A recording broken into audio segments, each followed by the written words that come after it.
What does it sound like the moment before a monastery dies? It sounds like water. Not the sea, though the sea is close, perhaps 200 yards to the north, breaking against rocks in the kind of rhythm that men who live near it stop hearing after a year. No. This is a different water. This is the sound of 32 oars entering the surface of a tidal inlet, in unison, at a speed that suggests the men pulling them have done this before. And they have. Many of them have done this before. It is October. The year is somewhere around 895. The records do not agree, and they won't, not for another century. The place is the northwest coast of Ireland, in the kingdom of Connaught, and the monastery sits on a low hill above the shore. It is not yet dawn. The sky is the color of wet slate. And in the scriptorium, a stone room no larger than a modern bedroom, a man named Colmán is awake. He is always awake at this hour. He has been copying a psalter by candlelight. His fingers are stained with oak gall ink, the kind that never quite washes out. He is 35 years old. He does not know it yet, but he has less than 10 minutes of his old life left. The Ireland that Colmán lives in is not the Ireland of later centuries, not of English conquest, not of famine, not of partition. It is an Ireland of small kingdoms, dozens of them, each ruled by a local king who answers, loosely, to a high king who rules mostly in name. The church is the spine of this world. Monasteries are not just places of prayer.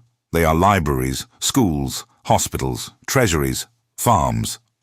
A monastery like Colmán's, perhaps 40 monks, a dozen lay workers, a herd of cattle, a scriptorium that has been producing manuscripts for 3 generations, is, by the standards of 9th century Ireland, a centre of civilization. It is also, by those same standards, a target. The Norse had arrived in Ireland a full century earlier. The first recorded raid struck the island monastery of Lambay in 795. The annals, those meticulous Irish chronicles kept by monks in exactly the kind of room Colmán is sitting in, began recording the attacks with a regularity that tells its own story. 795, 798, 802, 806, when 68 monks were killed on Iona in a single morning. By the mid-800s, the Norse had established permanent settlements. Dublin was founded as a Viking trading post around 841. Waterford followed. Limerick. These were not raiders anymore. They were settlers, traders, slavers. But the raids never stopped. The longships still came every sailing season, because the economy of the Norse world ran, in part, on what could be taken from places exactly like Colmán's monastery. And what could be taken was considerable. Silver chalices, gold reliquaries, bronze bells, textiles, fine wool, linen, cattle, which could be driven to the coast and loaded aboard, and people. The thrall trade, the Norse system of slavery, was vast, documented in sagas, in legal codes, in the archaeological record of slave shackles found from Scandinavia to Iceland. A healthy Irish monk, young enough to work, could be sold in a market in Hedeby or Birka for the equivalent of 8 ounces of silver. An Irish woman was worth more. These were the numbers that made a longship cross the sea. The ship that is approaching Colmán's shore is a carve, a mid-sized longship, about 17 meters long, with a crew of perhaps 32 men. It draws less than half a meter of water, which means it can sail up rivers, cross open ocean, and, this is the detail that matters now, run directly onto a beach. No harbor needed, no dock. Just speed, a keel hitting gravel, and men over the rail before the hull has stopped moving. The carve is, by any measure a modern engineer would recognize, a masterpiece. Clinker-built from overlapping oak planks, flexible enough to ride North Atlantic swells, light enough to be portaged overland. The Vikings did not invent it in a single generation. It took centuries, but by 895, it was perfected, and it was pointed at Ireland. The man commanding this ship is referred to in the surviving fragments only as a Norse chief, operating out of the Waterford settlement. He was likely in his late 20s or early 30s, old enough to have led at least one previous raid, young enough to still be pulling an oar himself. For the purposes of this reconstruction, we will call him Ulfr, a common name in the period, though his real name is lost. The records on this question are silent. What we know is that he was efficient. He was not needlessly cruel, or rather, his cruelty was organized, purposeful, economic. He was there for silver, for livestock, and for people who could be sold. He was not there to make a point. He was there to make a profit. And Colmán, thin, ink-stained, 35, a man whose greatest skill was the ability to write Latin in a hand so steady it could be read across a room. Colmán was not a warrior. He had never held a weapon. He had entered the monastery at 14. He had spent 21 years in a world bounded by prayer, by seasons, by the slow rhythm of copying sacred texts onto calf vellum with a reed pen. He knew the Psalms by heart. He knew the tides, because the tides told him when fish would come. He knew the sound of the bell that called him to matins, to lauds, to vespers. He did not know the sound that was about to reach him.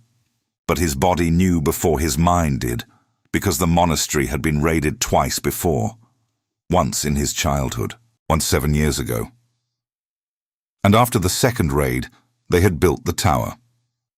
The round tower, that distinctly Irish invention, narrow, stone, with a door set 10 feet above the ground, reachable only by a ladder that could be pulled up. It was not a fortress. It was a last resort. And Colmán knew, somewhere in the part of his brain that did not think in Latin, that if the sound from the shore was what he feared it was, the tower was where he needed to be. Minute 1. The keel hits the beach. The sound is distinctive, a long, grinding scrape of oak against wet stone that carries across water, the way sound does before dawn, when the air is still and cold. In the monastery, a dog begins to bark, then another. Colmán lifts his head from the psalter. His candle flickers in a draught that was not there a moment ago. Someone has opened a door, somewhere. Minute 2. The first men are over the rail. They drop into water that is knee-deep and cold, cold in a way that takes the breath before you expect it, the Irish Sea in October, perhaps 8 degrees. They don't care. They are wearing wool tunics, leather boots that will be wet for days, and some of them, not all, are wearing chainmail. The chainmail makes a sound when it moves, a metallic whisper like keys in a pocket. Ulfr is the third man off the ship. He carries an axe, not a sword. Axes are cheaper, more versatile, and in close quarters, inside a building for instance, more effective. His shield is round, limewood, painted. We do not know the color. Minute 4. The monk's bell begins to ring. It is not the call to prayer. It is faster, more urgent. A single note, struck again and again. Colmán recognizes it immediately. It is the alarm. The same alarm he heard 7 years ago. He stands. The ink pot on his desk overturns. He does not notice. He is already moving toward the door, and the psalter, the one he has been working on for 11 months, is still on the desk. Minute 5. Ulfr's crew splits into 3 groups. This is not improvised, this is rehearsed. The first group, 8 men, moves toward the church where the silver is. The second group, 10 men, fans out toward the monks' quarters and the cattle enclosure. The third group, the rest, holds the beach and the ship. Ulfr is with the first group. He has done this before. He knows that the valuable objects are near the altar. Minute 7. Colmán reaches the base of the round tower. The ladder is already down. Someone was faster than him. He climbs. His hands are shaking. The rungs are damp with dew. From the top of the tower, which stands perhaps 25 meters high, about as tall as a modern 7-story building, he can see the entire monastery grounds. And he can see the beach. He can see the longship. It is, he will write later, the most beautiful and terrible thing he has ever seen. The prow is carved. The hull is dark with tar. It sits on the beach like a creature that has crawled out of the water. And the men, moving away from it, toward the monastery, are moving with a speed and silence that he has never seen in any group of men before. They do not shout. They do not run. They walk fast. They know where they are going. Minute 9. The first group reaches the church. The door is oak, old, heavy. They do not bother with it. One man, and it takes only one, strikes the iron hinges with an axe. 2 blows. 3. The door falls inward. The sound echoes across the compound.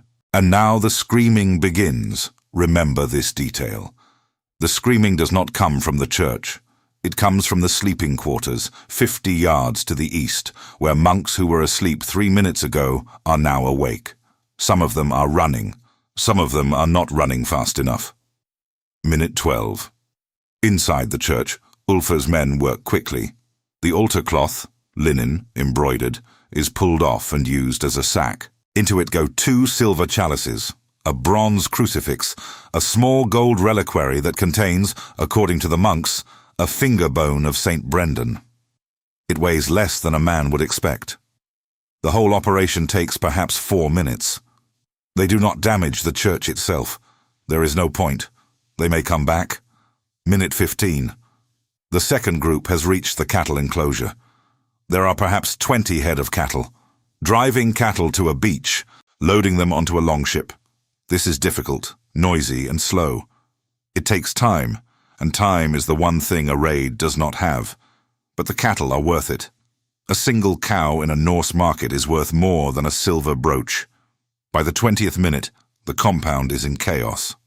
Smoke is rising from the scriptorium, not the church, the scriptorium. Someone has set it alight. Whether deliberately or by accident, the records do not say. What the records do say is that the manuscripts inside, the work of decades, of generations, began to burn. Vellum burns slowly at first, the animal skin curling, the ink turning to gas. And then, when the heat reaches a certain point, it catches, and then it is fast. Colmán from the top of the tower watches the scriptorium burn. He is holding 1 manuscript. 1. The psalter he grabbed from his desk as he ran. 11 months of work. It is damp from the dew on the ladder. The ink is smeared where his fingers gripped it, but it is intact. Everything else, everything, is burning. By the 30th minute, the taking of people has begun. The thrall taking. This is the part of the raid that the annals describe with the least detail and the most weight. Monks who did not reach the tower, who did not escape into the woods to the south, are now being gathered. Their hands are bound with rope, hemp rope, thick as a man's wrist, rough enough to take skin off if you gripped it wrong. They are walked to the beach. They are not beaten. There is no need. A man with bound hands, surrounded by armed men, on a beach with no escape route, does not need to be beaten. He walks. How many? The annals for this region in this period suggest between 8 and 15 captives per raid. Some would be ransomed back to their families or their monastery. Some would not. Some would end up in the slave markets of Scandinavia, in Iceland, in the Orkney Islands. Some would never be heard from again. The records on most of these lives go dark.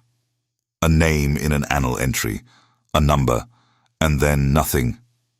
Minute 40. Ulfar is back on the beach. The first group has what it came for: the silver, the reliquary, the altar cloth. The second group is still driving cattle. The third group is loading captives. The tide is turning. This is not a metaphor. The tide, in this inlet, turns quickly, and the carve needs water under its keel to leave. Ulfar knows this. Every minute past the tide's peak is a minute of risk. Risk of grounding, risk of a local Irish king's warband arriving, risk of another monastery sending armed men. Speed is everything. Speed has always been everything. Minute 50. The longship is being pushed back into the water. The cattle, only 12 of the 20, the rest scattered into the hills, are aboard, lowing and shifting, making the ship rock. The captives are seated amidships, between the rowing benches. Their hands are still bound. They can see their monastery from the water. Some of them are watching the smoke. Some of them have stopped looking, and from the top of the tower, Colmán watches the ship pull away. The oars catch the water, 32 oars in unison, pulling toward the open sea. The carved prow turns north. The dog on the shore is still barking. The smoke from the scriptorium is black now, the kind of black that means the roof timbers have caught, that the building is no longer burning. It is being consumed. And Colmán, standing on a stone platform 60 feet above the ground, holding a single damp psalter to his chest, realizes something that the annals will not record, but that anyone who has survived a disaster understands in their body before their mind. It is over. He doesn't know the word for what he feels. The monks had no word for it in their Latin vocabulary. Not this specific thing, this hollow, ringing silence that fills a man when the worst has happened and he is still, inexplicably, alive. It is not relief. It is not grief. It is the space between the two, the space where both exist at once, and neither has a name. The entire raid lasted less than 1 hour. It was not the worst raid recorded in the Irish annals. It was not the largest, nor the most destructive. 68 monks died on Iona in 806. The great monastery of Clonmacnoise was raided 8 times between 830 and 900. Armagh, the ecclesiastical capital of Ireland, was struck 3 times in a single month in 832. By the standards of the 9th century, what happened to Colmán's monastery was ordinary. That is perhaps the heaviest word in this story. Ordinary. The monks came down from the tower by midday, 7 of them, 7 out of 40. The rest were gone, taken, fled, or dead. The abbot was among the taken. 2 lay workers were found in the cattle enclosure, killed. The church was intact but empty. The scriptorium was a shell of blackened stone. The cattle pen was open, and the remaining animals had scattered into the hills, where some of them would be found over the following days, and some would not. And then, the silence. Not the silence of peace. The silence of absence.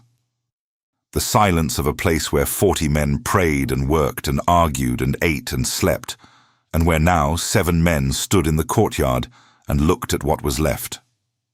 The fire in the scriptorium burned for another hour. No one put it out. There was no point. Colmán began writing within days, or rather, he began writing again, because writing was the only thing he knew how to do, the only tool he had against what had happened. His account survives in fragments, incorporated into later annalistic entries, his voice mixed with the voices of later scribes who copied and recopied and sometimes edited. But certain phrases have the ring of a man who was there. Certain details, the sound of the keel on the stones, the dog barking, the ink pot overturned, are too specific to be invented by a copyist working a century later. The monastery was rebuilt. This is what monasteries did in that century. They were raided, they burned, they were rebuilt. The scriptorium was rebuilt. New manuscripts were begun. The round tower, which had done what it was designed to do, it had saved lives, was maintained, reinforced, its door raised another 2 feet. The monks who had fled to the woods returned within a week. New monks came. The community grew back to its former size within a decade. But the men who were taken did not come back, not one of them. The abbot, whose name appears in one entry and then vanishes, was presumably ransomed or sold. We do not know. A man could disappear into the Norse world in 895 the way a stone disappears into deep water, completely, permanently, without a trace that any record could follow. The slave markets of Hedeby, of Circa, of Dublin itself, processed thousands of human lives in these decades. Most of those lives left no record. They were counted, priced, sold, and gone. What survived was the writing. It is worth pausing here, because this is the thing that separates the Irish experience from so many other experiences of violence in the early medieval world. The monks wrote it down. They wrote down everything. The annals of Ulster, the annals of the Four Masters, the annals of Innisfallen, are among the most detailed historical records of the early medieval period anywhere in Europe. They exist because men like Colmán, in rooms like his scriptorium, with ink on their fingers and fear in their chests, decided that the act of recording was itself a form of survival. If the raid is written down, it is not forgotten. If the names are written down, the dead are not anonymous. If the date is written down, the violence is not timeless. It happened here, it happened then, it happened to us.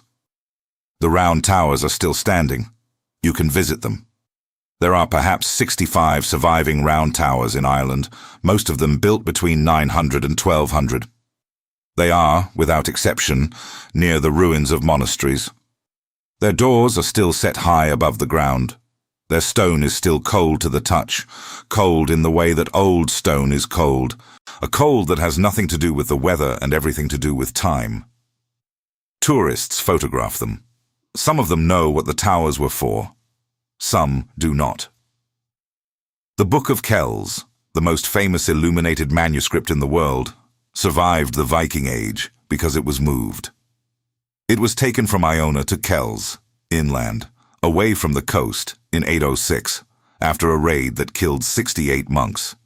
It was hidden, moved again, hidden again. It survived because someone ran with it.